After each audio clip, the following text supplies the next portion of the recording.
1964 में लाल बहादुर शास्त्री प्रधानमंत्री बनते हैं जवाहरलाल नेहरू की मृत्यु के बाद, और 9 जून 1964 को प्रधानमंत्री पद की शपथ लेते हैं लाल बहादुर शास्त्री। लाल बहादुर शास्त्री कांग्रेस के सीनियर मोस्ट लीडर उस समय थे और स्वच्छ छवि के नेता थे। इस कारण से जवाहरलाल नेहरू के बाद जो दायित्व दिया गया प्रधानमंत्री पद का, वो दिया गया लाल बहादुर शास्त्री को। 1958 में पाकिस्तान में तख्ता पलट किया जाता है कमांडर इन चीफ जो वहाँ के होते हैं अयूब खान, उनके द्वारा, और अयूब खान प्रेसिडेंट बनते हैं, सेकंड प्रेसिडेंट ऑफ पाकिस्तान। और प्रेसिडेंट बनने के साथ ही इन्होंने जो कश्मीर का जो राग है वो अलापना शुरू कर दिया। अपनी आर्मी को और ज़्यादा ताकतवर बनाने में अयूब खान जुट गए। इसके बाद और अपनी आर्मी को और ज़्यादा ताकतवर बनाने के लिए इन्होंने हाथ मिलाया यूएसए से। यूएसए के द्वारा इनकी आर्मी को ट्रेंड किया जा रहा था, साथ ही साथ कई तरह के नए इक्विपमेंट्स जो है वो यूएसए की तरफ से पाकिस्तान को प्रोवाइड किया जा रहा था। तो ये अपने आप को बहुत बड़े तीसमार खान समझ रहे थे अयूब खान। और सिमिलरली उसी समय कॉपरेशन के लिए एक ट्रीटी साइन होता है पाकिस्तान और चाइना के बीच में भी, मिलिट्री और इकोनॉमिक कॉपरेशन के लिए। तो जो ये अमेरिका ट्रेनिंग दे रहा था और चाइना के साथ जो कॉपरेशन था इनका, इसके बाद अयूब खान को ये लगता है कि वो जो कश्मीर का राग है वो फिर से अलाप सकते हैं और कश्मीर को वापस ले सकते हैं। 9 अप्रैल 1965 को पाकिस्तानी आर्मी पहली बार इंटरनेशनल बॉर्डर को क्रॉस करती है और रन ऑफ कच्छ में इसका प्रवेश होता है। इन्होंने कैप्चर कर लिया सरदार पोस्ट को कंजारकोट रीजन में, गुजरात में। 24 अप्रैल 1965 को दोबारा से और पुरजोर हमला करते हुए कच्छ के रन में ही पाकिस्तानी आर्मी ने 4 और पोस्ट पर कब्जा कर लिया कंजारकोट के रीजन में ही, और पूरे के पूरे कंजारकोट रीजन को इन्होंने अपनी गिरफ्त में ले लिया था। पाकिस्तानी आर्मी का ये जो रवैया था उसको देखते हुए इंडियन आर्मी जो थी वो रिटेलिएट नहीं कर रही थी, क्योंकि वो जानती थी कि मानसून का सीजन आने वाला है और पाकिस्तानी जो सेना है वो ऑटोमेटिक जो है वो मजबूर हो जाएगी उस एरिया को छोड़ने के लिए। इस कारण से इंडियन आर्मी अपना जो सिग्निफिकेंट जो रोल था वहाँ पे वो अदा ना करके और लिबरल रही, क्योंकि जानती थी कि मौसम के मार के कारण पाकिस्तानी आर्मी निश्चित रूप से वहाँ से खुद ही बाहर चले जाएंगे वो लोग।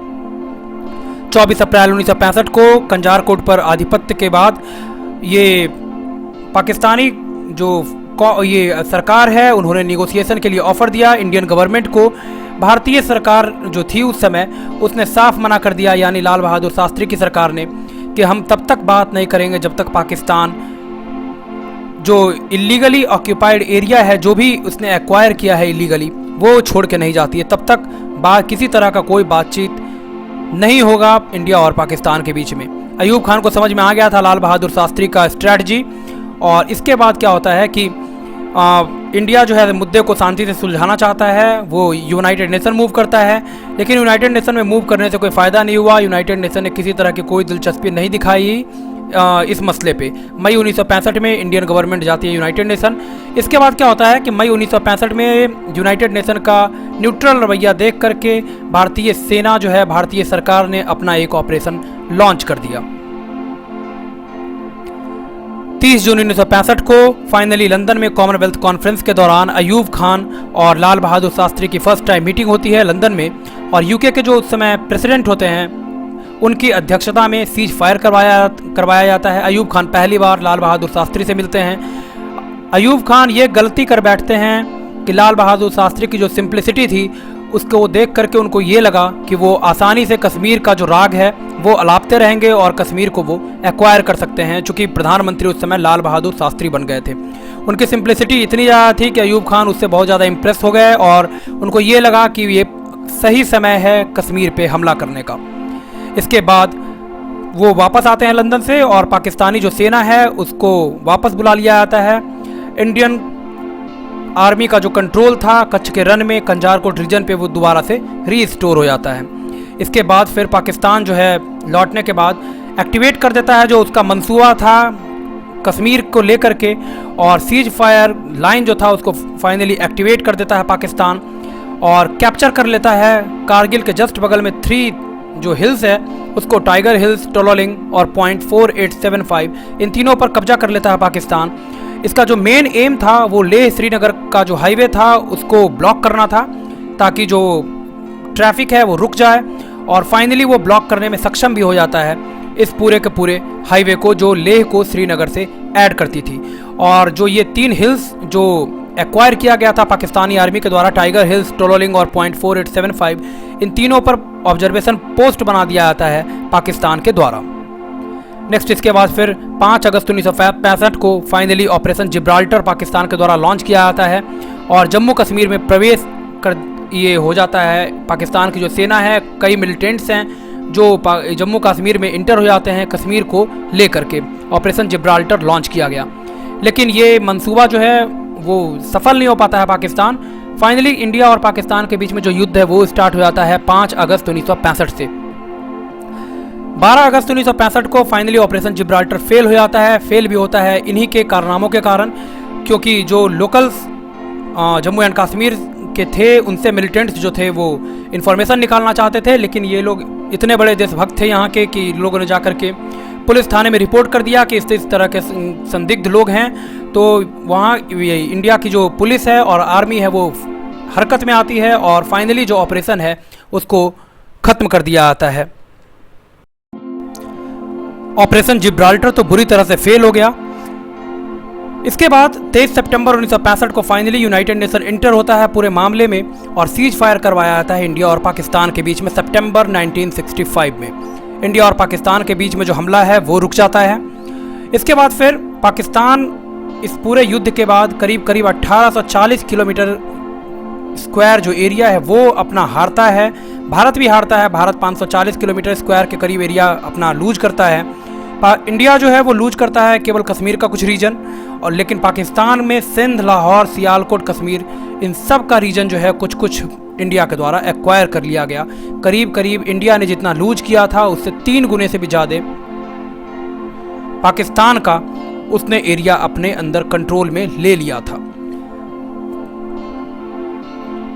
इसके बाद शास्त्री जी नेशनल हीरो बन जाते हैं। सिनो इंडिया वार 1962 में कॉन्क्लूड होता है भारत और चाइना के बीच में। उसमें इंडिया हारता है, लेकिन उसके बाद का जो ये युद्ध, जो निर्णायक युद्ध लड़ा गया, ऑपरेशन जिब्राल्टर का बुरी तरह से फेलियर जो पाकिस्तान का हुआ, उसके बाद पॉलिटिको स्ट्रैटेजिक विक्ट्री के रूप में इंडिया इसको खुद को देखने लगा और शास्त्री जी जो हैं वो भारत के हीरो बन गए। 10 जनवरी 1966 फाइनली यूएसएसआर के द्वारा प्रपोजल दिया जाता है निगोसिएशन के लिए। इंडिया और पाकिस्तान के बीच में ताशकंद को चुना जाता है मीटिंग का पॉइंट, और ताशकंद यानी उज्बेकिस्तान उस समय यूएसएसआर का पार्ट था। एलेक्सी कोसिगिन ये प्रपोजल देते हैं संधि के लिए ताशकंद में इंडिया और पाकिस्तान के बीच में, और फाइनली ये कहा जाता है कि जो भी एरिया जो एक दूसरे का एक्वायर किया गया है वो एक दूसरे को सरेंडर कर देंगे ये लोग, और साथ ही साथ सीज फायर जो है वो जारी रहेगा इंडिया और पाकिस्तान के बीच में। फाइनली ट्रीटी साइन होती है 11 जनवरी 1966। ताशकंद के समझौते के बाद एक ही दिन के बाद शास्त्री जी की मृत्यु हो जाती है, उनका निधन हो जाता है संदिग्ध परिस्थितियों में। तो सिर्फ एक दिन के बाद मृत्यु कहीं ना कहीं से बहुत बड़ा संदेह उत्पन्न करता है लाल बहादुर शास्त्री जी की मृत्यु के उपरांत। कुछ लोगों का ये कहना था कि डेथ जो हुआ है लाल बहादुर शास्त्री का वो कार्डियक अरेस्ट यानी हृदय की गति के रुक जाने से हुआ है। कुछ लोगों का ये कहना था कि शास्त्री जी की मौत जो है वो पॉइजन देने के कारण उनकी मृत्यु हो गई, उनको जहर दिया गया इस कारण से। ग्रेगरी डगलस एक जर्नलिस्ट थे, इन्होंने CIA के एक पर्सन का इंटरव्यू किया था, रॉबर्ट क्रॉले का। रॉबर्ट क्रॉले की मौत के 13 साल के बाद इन्होंने एक बुक पब्लिश किया ग्रेगरी डगलस ने, जिसमें इन्होंने ये कहा कि क्रॉले के द्वारा ये एक्सेप्ट किया गया था कि CIA जिम्मेदार है असैसिनेट करने के लिए लाल बहादुर शास्त्री का। गवर्नमेंट ऑफ इंडिया ने कभी कोई इन्फॉर्मेशन रिलीज नहीं किया लाल बहादुर शास्त्री का जो डेथ है उससे रिलेटेड किसी तरह का कोई इन्फॉर्मेशन नहीं दिया गया। RTI जब मांगा गया अनुज धर और कुलदीप नायर के द्वारा PMO यानी प्राइम मिनिस्टर ऑफिस से, तो किसी भी प्रकार का कोई रिप्लाई नहीं दिया गया जो कि ये पुख्ता कर सके कि किन परिस्थितियों में उनकी मौत हुई। और PMO के द्वारा ये कहा गया कि ये ब्रीच होगा, जो RTI एक्ट है उससे ये बाहर का मामला है, इस कारण से इस संबंध में कोई भी इन्फॉर्मेशन नहीं दिया जा सकता है। जब दिल्ली पुलिस से RTI मांगा गया इस संदर्भ में, तो शास्त्री जी के डेथ से रिलेटेड उसने ये कहा कि किसी भी प्रकार की कोई फैक्ट या फिर इंफॉर्मेशन मौजूद नहीं है दिल्ली पुलिस के पास। पोस्टमार्टम की जहाँ तक बात आती है तो पोस्टमार्टम किसी भी प्रकार का USSR यानी सोवियत में नहीं करवाया गया था लाल बहादुर शास्त्री का। सिर्फ और सिर्फ एक मेडिकल इन्वेस्टिगेशन किया गया था। जो उनके अटेंडेंट डॉक्टर थे उस समय, आरएन चोग प्राइम मिनिस्टर के, उनके द्वारा और साथ ही साथ रशियन डॉक्टर्स, इन दोनों की एक टीम बनी थी। तो इसके द्वारा सिर्फ और सिर्फ एक मेडिकल इन्वेस्टिगेशन किया गया था। किसी प्रकार का कोई पोस्टमार्टम लाल बहादुर शास्त्री का सोवियत में नहीं करवाया गया। तो ये सब जो चीज़ है उनसे कहीं ना कहीं एक बहुत बड़ा सवाल उत्पन्न होता है और ये इंडियन पॉलिटिक्स का सबसे बड़ा अनसॉल्व्ड मिस्ट्री बन के रह गया था, लाल बहादुर शास्त्री जी की मृत्यु।